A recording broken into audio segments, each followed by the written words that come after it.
Сәлеметсіңдер ме балалар? Көңіл күйлерің қалай? Бүгін әліппе сабағымыздың 3-ші сабағын бастаймыз.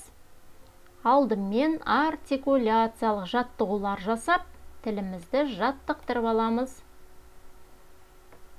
Қане бірге жасап отырамыз. Тарақ деген жаттығуды көрсетеміз. Тісімізбен ернімізді тараймыз, үстіңгі және астыңғы ернімізде. Алдымен үстіңгі ернімізді 1, 2, 3, 4, 5. Енді астыңғы ерніміз 1, 2, 3, 4, 5. Жақсы.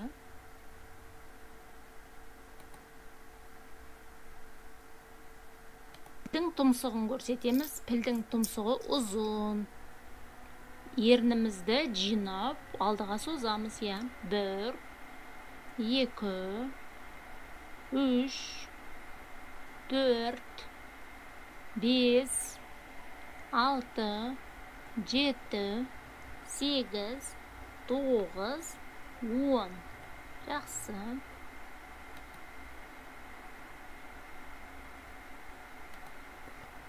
Тіс тазалау деген жаттығу.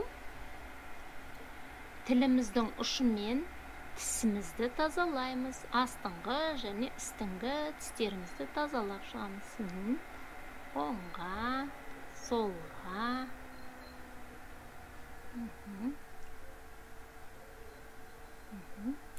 Үш жағын. Тісіміздің үш жағын. Барлық тістерімізді тазалаймыз.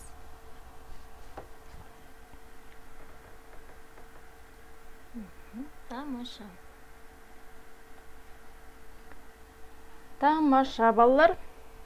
Ал енді бүгінгі қандай әріппен танысады екенбіз?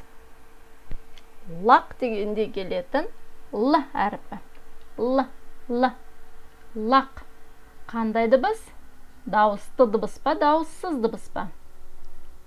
Дауыссыз дыбыс, өйткені созылмайды. Өкпеден кедергімен шығады екен. Кедергіге ұшырайды. Л. Қане, енді Л дыбысы бар сөздерді бірге қайталайық. Л әріпі. Л әріпі. Лақ. Лақ. Лай. Лай. Леген. Леген. Ләйлек. Ләйлік. Лашын. Лашын. Лайнер. Лайнер. Лагер. Лагер.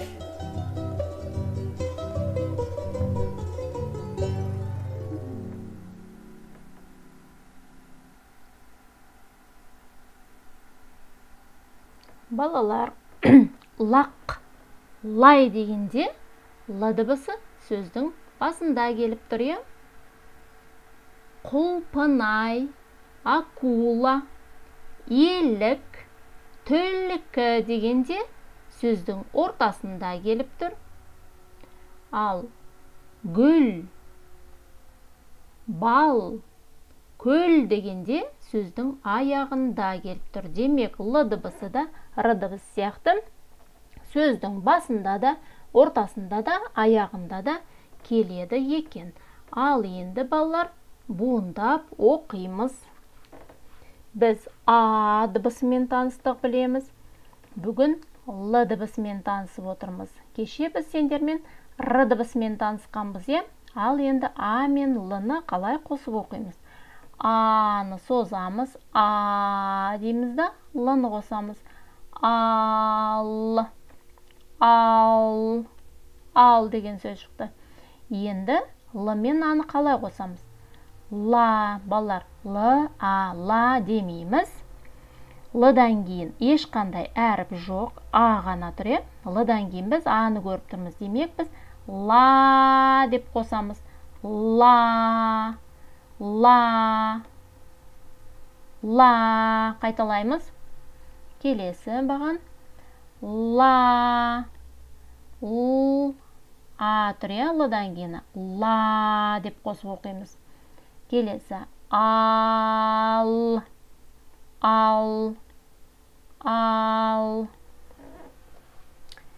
Келесі сөзіміз, қараңдар балалар, ала. А дейміз да, ланы қосамыз. Ала. Ала деген сөз шықты. Келесі ара. Ара. А деп созамыз да, р мен аны қосып ра. Ара деп оқимыз. Бұл буындарды, сөздерді балалар бірнеше рет қайталап оқып үйренеміз. Ал енді дыбыстық талдау. Бірінші тұрғанымыз не екен? Лақ. Л дыбысының жазылуын бүгін үйренеміз. Л-ны білеміз біз. Л. А.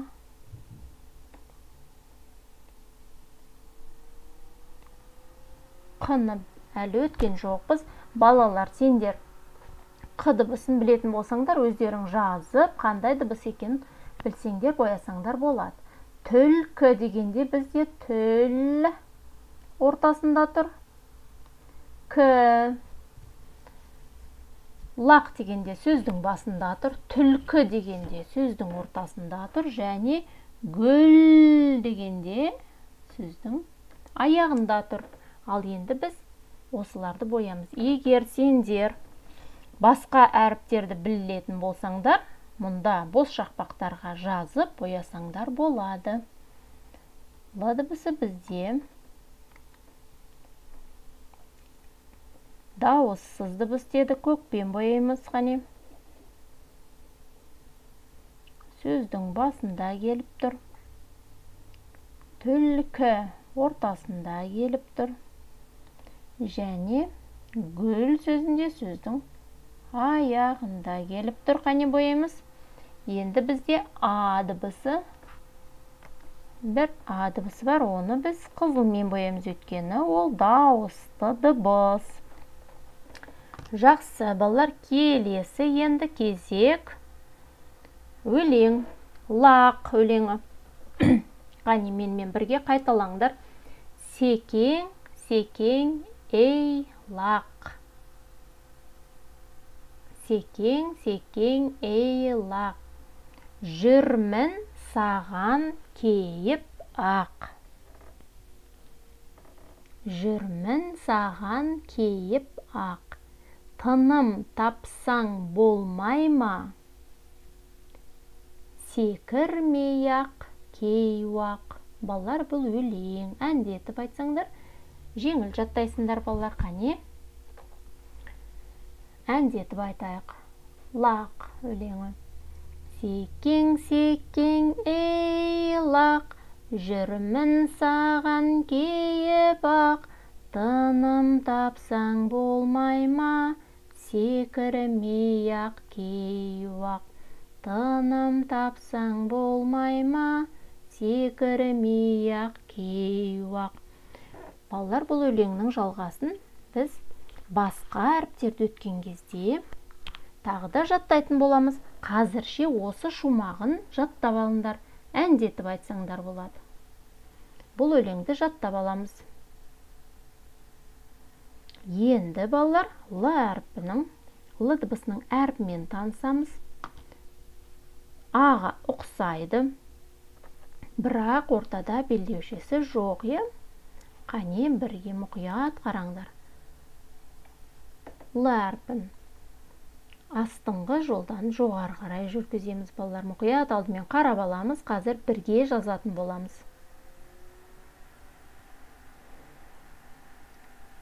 Доға жасап, қиғаш, көлбеу, таяқша жүргіземіз. Үстіңгі жолдың ортасына дейін, одан қолымызды үзбей, тағы да көлбеу, таяқша, доға жасап, оңға бұрады екенбіз. Кіші әріпі де дәл осындай, бірақ кішкентай жолдың ішінде. Сыртқа шығармай, кішкентай жолдың ішінде жазамыз. Доға жасап, көлбеу таяқша жүргіземіз. Қолымызды үзбей, тік таяқша түсіреміз. Доға жасап, оңға қарай тоқтаймыз. Ал бірге жазып үйренейік. Дәптерлеріңді ашыңдар, сендерде осындай. Қызылға тұр.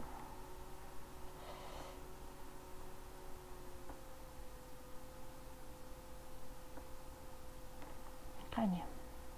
Кішкентай сызықтың сәл төмен бастаймыз. Астыңғы сызыққа тигіземіз. Сызықтан асып кетпейміз.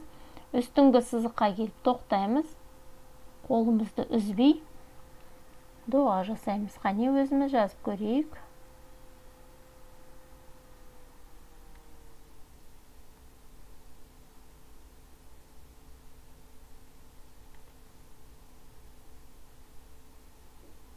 Алдымен мұқият қарап алыңдар. Балдар, сендер маған қарағанда әдемі жазады деп ойлаймын, балдар.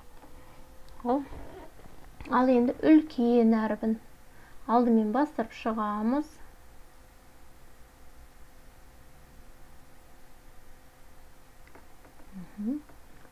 Дәл кіші әріп сияқты, бірақ бойын біз үстіңгі үлкен сызықтың ортасына дейін апарамыз.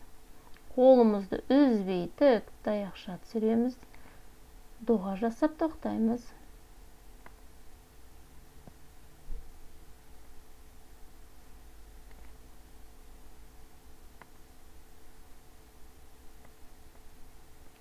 Соңғы жолға әдеттегідей үлкен әрібін және кіші әріпті қосып жазып, қараңдар. Қолымызды үзбейміз, ары қарай кіші әріпті жалғап кетеміз. Қол ұстасып тұрғанда, балдар. Тағы да бірде жазып көрсетем. Қолымызды үзбейміз, балдар. Жоғары, төмен. Енді осыдан жалғастырып кетеміз кіші әріпті. Қол ұстастырып. Осылай жазып шығыңдар.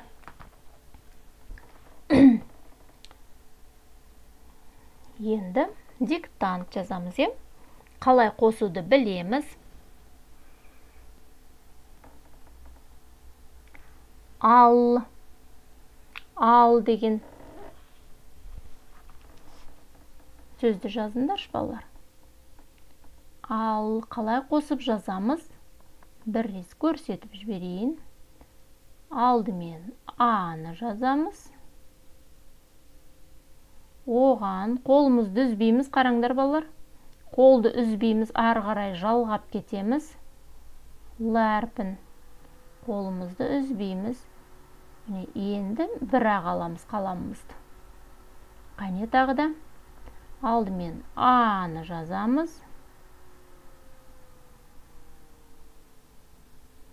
Қолымызды үзбей тоқтатпай, ары қарай лыға жалғап кетеміз.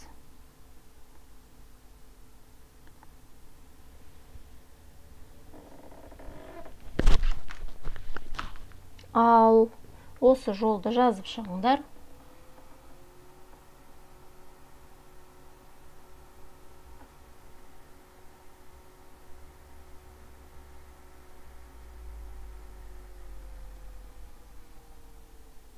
Келесі. Ла деп жазайық керісінше. Ла.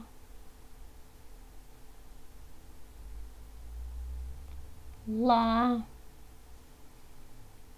Үшінші жолға ала деп жазайық. А. Қолымызды үзбейміз. Ла.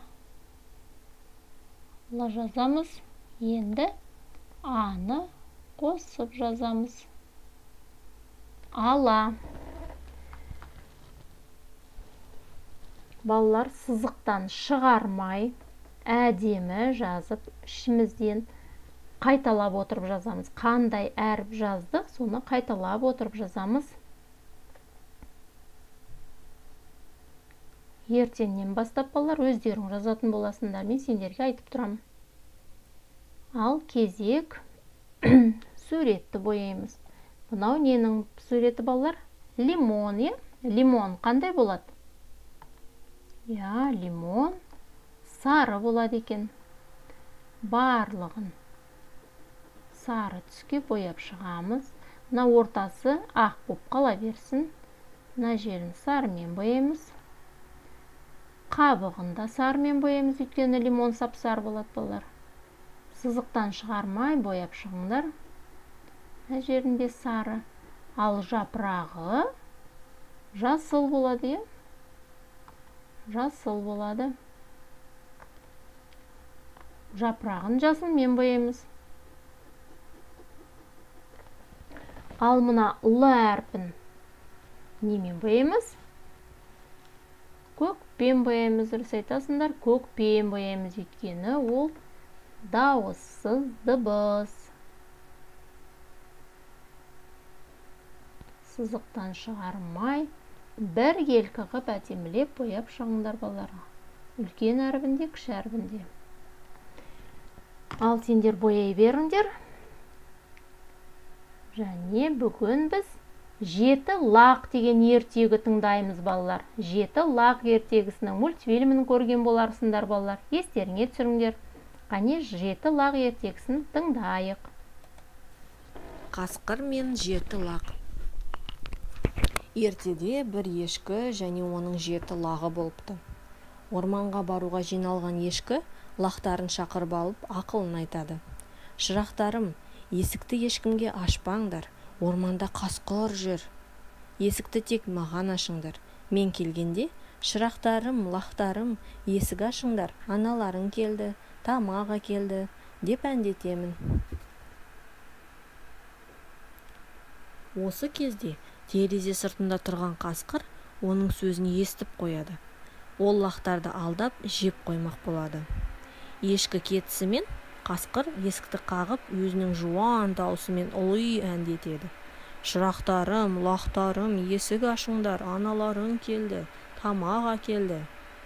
Бірақ лақтар қасқырдың даусын танып, есікті ашпады. Қасқыр саудагерге барып бор сатып алды да үлкен кесегін жегенде даусы аздап жіңішкерді. Ол қайтып келіп, осы даусымен әндете бастады. Шырақтарым, лақтарым, есік ашыңдар, аналарың келді, тамақ әкелді. Бірақ лақтар тағы алданбады. Қасқыр ұстаға барып, өзіне жаңа тамақ жасатып алды. Даусы ешкінікі сияқты жіңішке болып шықты. Бірақ жаңа дауыстың да көмегі болмады. Лақтар оның қап-қара аяғын көріп қойып, есікті ашпай қойды. Қасқыр жылдам наубайшыға барып, аяғына ұн сепкізіп алды. Қасқыр есік алдына қайтып келді. Ақ аяғын көріп, жіңішке дауысын естіген лақтар аналары екен деп сеніп есікті ашты. Қасқыр үйге кіріп келгенде лақтар жан жаққа тығылып қалды. Қасқыр олардың бәрін де тауып жұтып жіберді. Тек біреуін ғана байқамай қалды. Ол сағаттың артында тығылған еді. Қарны тойған қасқыр ағаш көлеңкесіне жата кетіп ұйқыға кірісті. Ұзамай ешкі үйіне оралады. Есікті итерсе ашық тұр. Ешкі үйге кіріп лақтарының аттарын атап шақыра бастады. Аман қалған ең кіші лақ қарсы шығып болған жайды айтып берді. Бұлар үйдің артын қараса, қасқыр көгалда шалқасынан түсіп, қорылдап жатыр екен. Көп лақты жұтқан қасқырдың қамырына қампиып кетіпті. Бір кезде қарны жарылып кетіп, 6 лақ шыға келді. Бәрі де аман есен. Ешкі мен лақтардың қуанышында шек болмады. Ешкі қасқырдың қарнын таспен толтырып, қайта тігіп қойды. Есін жиған қасқыр су ішпек болды да құдыққа барады.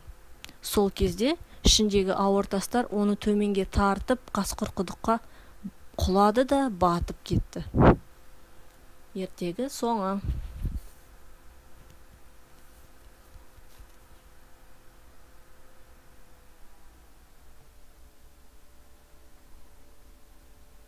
Балалар, ертегі ұнады ма сендерге?